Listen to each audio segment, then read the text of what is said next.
Hello everybody and welcome back. We're coming in for our third playthrough of The Longing. Again, this game is intended as a one-time experience, but if you really insist, you can restart the game from the very beginning. Reset.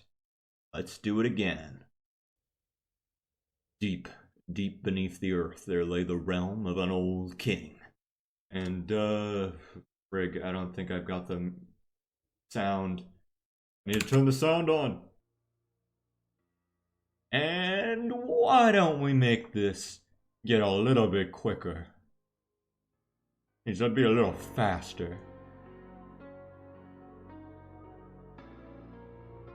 The Longing. A game by Anselm Paita. Supported by the MFG, based on project filmmaking, application systems, Heidelberg, direction and art, and Paita code, form, Springer, production, music supervision, sound design, genre, off, together, and Paita, just music, video code, value, rank, spectrum, kingdom, judge, control, stuff.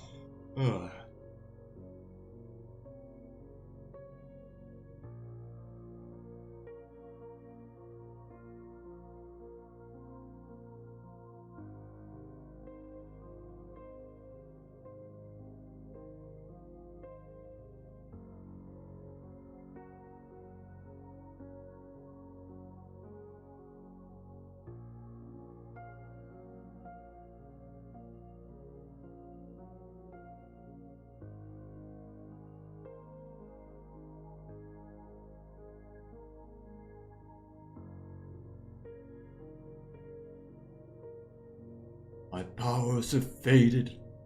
All I have left is you, my faithful shade. All I ask of you is to wait, and never to leave these caves.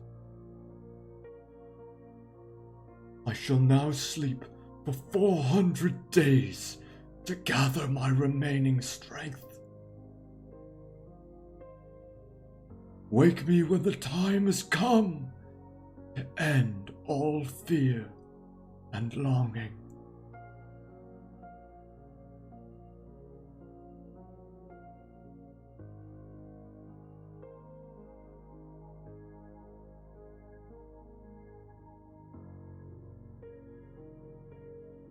So this is my home, a nice place to spend the next 400 days waiting. So, if I have to sit through the opening of this game every time, then so do you. Let's in this playthrough, I'm gonna try doing things just a little bit differently than I have in the other playthroughs. I am just going to do basically like all the stuff I've been afraid to do in the other playthroughs, because I thought it might end my game. For instance, I had the ability to press this button, but I never did until the 400 days were up because I thought maybe it'll just ruin the whole game.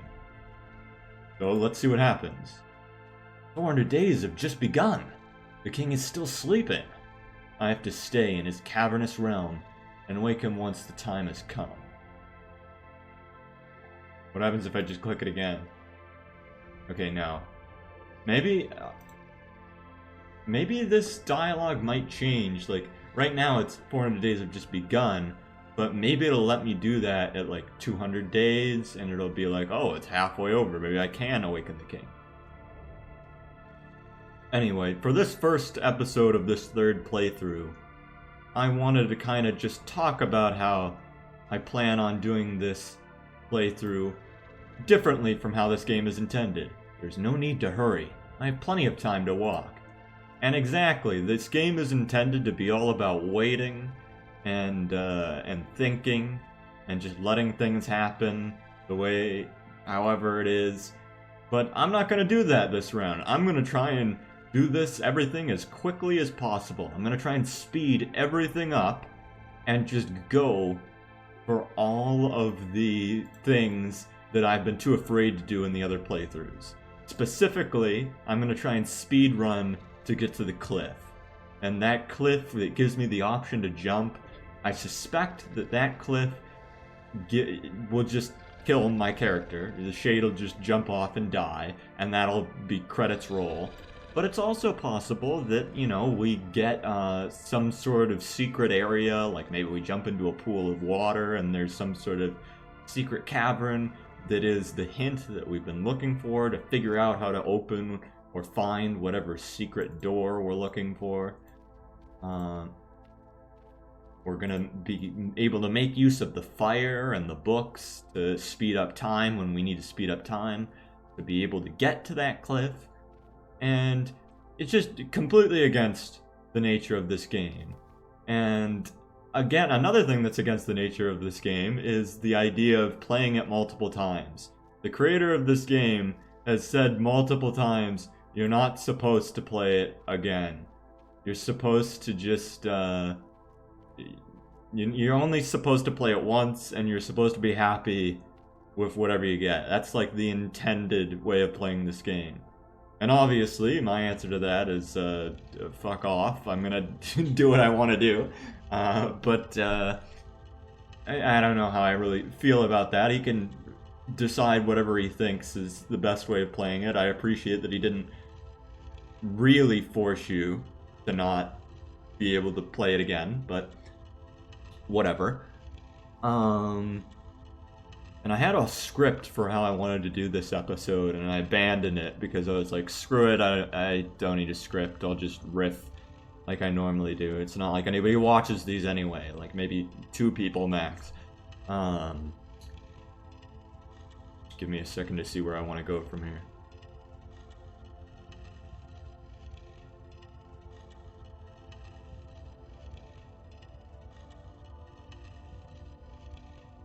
Well, anyway, something I've been reading about for, maybe not reading about, but watching YouTube videos and trying to get people's takes on and understand. Minimal amount of reading involved with this kind of just baseline research that I'm trying to do about accelerationism. I don't know how many people have even heard of accelerationism, but it's this very confusing concept that's hard to put into words in like concisely.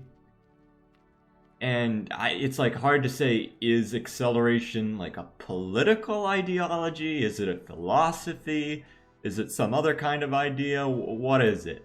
And from my trying to understand what it is, I don't know. The more I try and understand, the less I realize I understand about what this is actually supposed to be in accelerationism.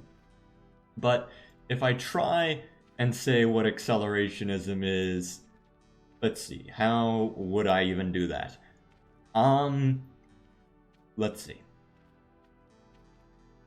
There is this idea in accelerationism that is sort of going contrary to the idea of human-led revolution. So in a lot of like political history and after capitalism, there's been a history of people saying stuff like, oh, capitalism is gonna end and we can start a revolution and start something better. For instance, communism, where they're like, oh, we'll end capitalism and we're going to start a revolution where the people will rise up and will change to a new ideological system of communism or whatever have you, you know? And what the way I understand it, accelerationism is trying to say is any human-led attempt at revolution and shift away from capitalism is destined to fail.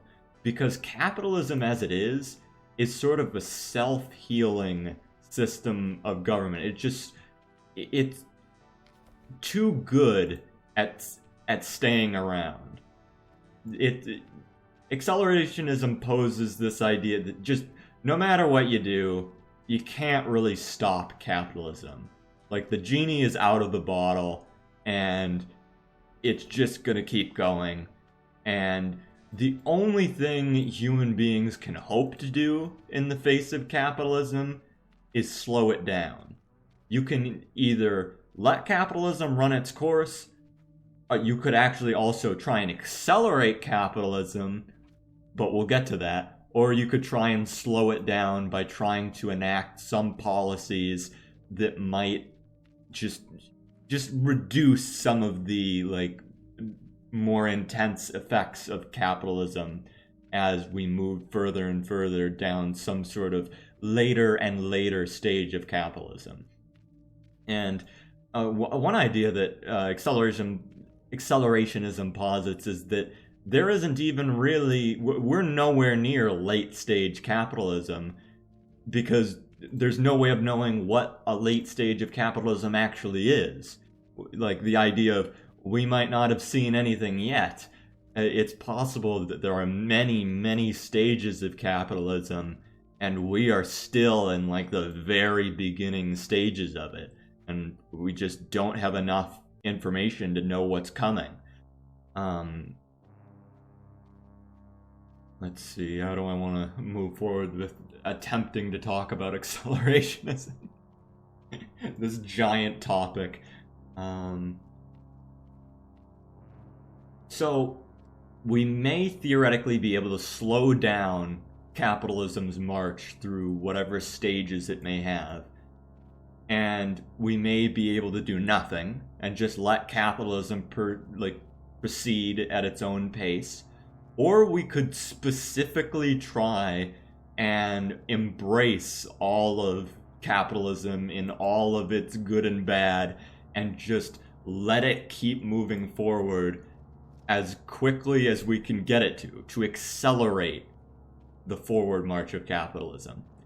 And one would think that the name accelerationism makes someone think that if somebody is an accelerationist, they must think that that is the way forward. But the confusing thing about accelerationism is if you call yourself an accelerationist, that doesn't necessarily mean you think that we should accelerate capitalism.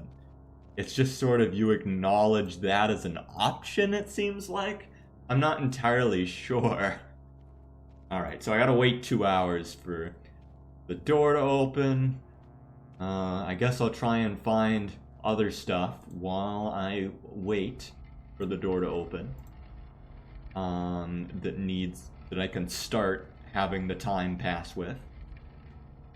And I just want to finish talking about accelerationism before I end the episode. Sometimes I get too excited about talking, and I end up talking far too quickly. And other times I talk too slowly. But it is what it is. So, nobody really knows exactly what it means to call yourself an accelerationist. Let's mark this area so we can come back to it easy.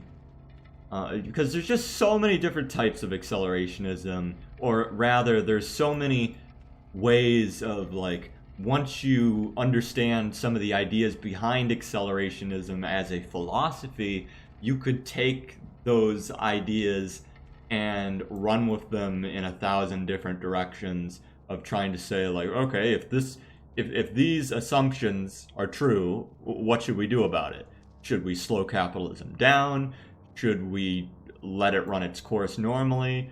Or should we try and accelerate it? But I think that the most, like, interesting thing for the concept of accelerationism is probably to talk about the actual people who, like, the ideas behind, well, what if we try and accelerate capitalism? So the idea of, like, that capitalism as it is now has big problems. There's lots of suffering. There's, like, global warming is basically an issue that's unfixable. As far as I can tell, like, as things are now, how in the hell would you be able to stop global warming outside of, like, a mass revolution and just, like, kill all of the psychopaths that, like, are ruining everything? And I don't believe that that would ever work, ever, because, like, half of the population of my country doesn't even believe these things are a problem. So that wouldn't work. And psychopaths and such are very sneaky people, so it's not like you could actually, in any sense, figure out who the psychopaths are. It would just turn into mass chaos and slaughter and horror. So even if you could organize everybody on something like that, it'd be horrific, right? And the ideas of accelerationism, as far as I understand it, with my basic level of understanding as it is now, it's positing that that's impossible. Just if you're an accelerationist, for the most part, you're saying violent revolution, or really any revolution of any kind, it won't work. There's no hope in revolution, except in maybe slowing things down a little bit. And so one of the options being to accelerate things, well, what would that look like? Well, one way of accelerating capitalism would just be remove all the restrictions on capitalism. So things like trade tariffs or something, so that you just remove all restrictions on trade, so everybody's freeing, everybody is trading and is free of a market as humanly possible. That is theorized to make capitalism go much faster. Both the good and the bad of capitalism will move forward much quicker the fewer the restrictions there are that are put onto capitalism. So things you might expect to see is like furthering wealth gap between the wealthy and the poor, and those kind of things. The furthering of like the climate situation getting worse and worse until it becomes so unignorable that like maybe something actually could be done because everybody's forced to do something. Just a number of things could possibly come out of an acceleration of capitalism, many of which we have no way of truly knowing how in the hell that would actually work out. But someone who was an accelerationist in the idea that they wanted to just crank up the speed and just move forward, say, well, it doesn't matter what we end up with because they don't want what we currently have. It's just like, let's get this over with. If we die and like everything's horrible, then oh well, it was going to be horrible anyway. We should, because we can't stop it. So let's just get it over with and see what comes out on the other end of capitalism, right? And it's something incredible might come out on the other end, something horrible might come out on the other end. It's very likely whatever comes out on the other end of capitalism and accelerationism isn't human. It's very likely that it'll be AI. And we as humans will not have passed the great filter of civilizations. It'll be of something else. And yeah, it's just this sort of idea of like, whatever it is, we gotta deal with it sometime, so it might as well cut our suffering by just basically like cut off our life support and just move full throttle towards whatever capitalism has in store for us as a species, right? And in some ways that's very suicidal, right? It just is, because we have no clue in any sort what the hell's on the other end. And I gotta say, like, the metaphor with suicide, I think, is apt. And in some sense, without trying to go too far, I do think, I have experimented with the idea of, like, when you think about it, like, suicide as an option, like, we're all going to die anyway, right? I've been talking to my therapist about this, and she has been surprisingly not, like, don't kill it. It's just sort of like, yeah, I understand where you're coming from, but like, how do I say this? So we all die as humans. At least that's how it's always been. Maybe we'll develop some form of infinite life, but as things are going now, we all die as people. And as far as we know, nothing matters. There's no true sense of meaning in anything, right? And so if nothing matters and we all die anyway, on some level you could make the argument, right, of just, well, why not just die now? If there's no difference, right? And then you could also make the argument, well, why not just live if nothing matters? And I think that's the same sort of thing of when you try and learn about what is accelerationism telling us as like a philosophy and idea, you get down to these questions and it comes down to the same thing of like, it doesn't really tell you what we're supposed to do. Should we slow down capitalism or should we speed it up? It's hard to say. But one argument, for instance, just for accelerationism is maybe the freer our trade is and the more capitalistic tendencies we have, maybe in some sense, whatever society comes next through capitalism and the unbridled growth of capitalism, maybe that society, if we get really lucky, will be one that will be able to develop technology that will be easy to put into place to solve issues like climate change. Like, for instance, maybe they'll develop some sort of incredibly fast and efficient carbon capture that we couldn't even think of right now. And it might only be possible through, like, extreme capitalism.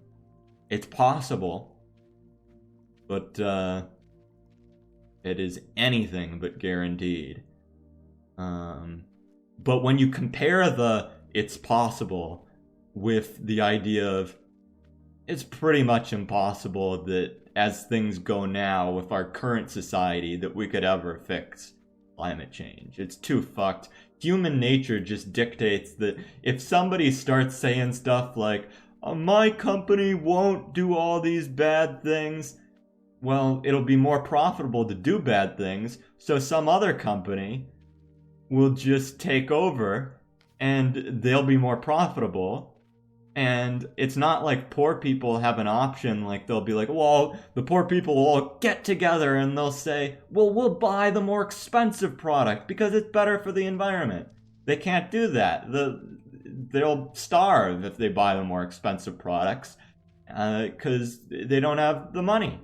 And it seems very hopeless that and again, the idea of accelerationism, as far as I understand it, this, it very heavily rests on this idea that we're all assuming that there is no way that we could have any revolution to move towards communism or any other form of government, really. It would all just be flavors of capitalism that effectively are just capitalism light, if we could even manage that, right? And communism is just sort of this pie-in-the-sky dream that could never work because capitalism is just, it'll just devour any country that doesn't do capitalism. It's just a might makes right, the weak die, and capitalism is the strong survive. And it's depressing, but that's how it is. So, but maybe it's wrong. Nobody will know. Like, things always seem impossible until they happen, right? Maybe what seems impossible in the idea of a revolution towards some other idea of government that is not a direct result of capitalism, maybe it is possible. It certainly doesn't seem, from my perspective, to be possible. But we won't know if something's possible until it happens. But, so why the hell am I talking about accelerationism?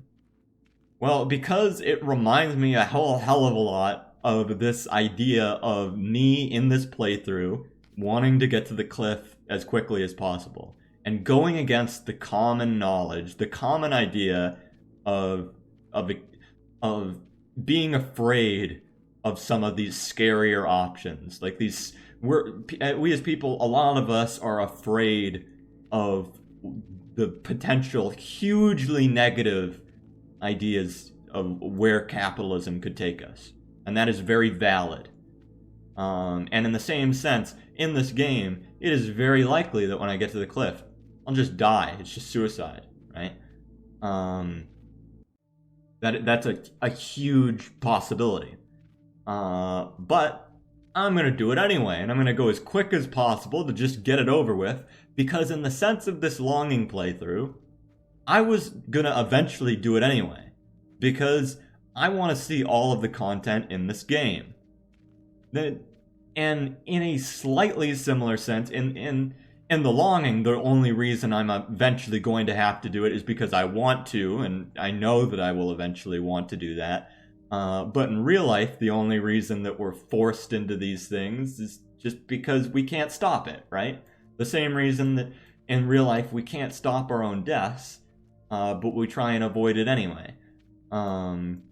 But these ideas in accelerationism it takes a whole different perspective. It's very interesting to me, where it just sort of ignores that common way of thinking, and it's just like, well, screw it. All of these scary things that are destined to happen no matter what, let's just see what's on the other side. Let's just barrel forward and go figure it out, you know? So maybe if we're lucky, there'll be something good on the other end. Just maybe. But who knows? Who knows? Well, you should try and, I don't know, watch some videos, read up on accelerationism. It's really confusing, but also really interesting. But in another sense, really depressing. But in another sense, maybe it's really heartwarming and uplifting. And maybe it's just existential horror. Whatever it is, it's an interesting topic. And somewhat relevant to this playthrough of The Longing. I have no idea if I did a good job of displaying my thoughts here. But regardless, I don't think I've got much else to say here for this episode. So, I think I'm going to end an episode right here. And thank you all for watching. I'm going to see you all in the next episode. Later.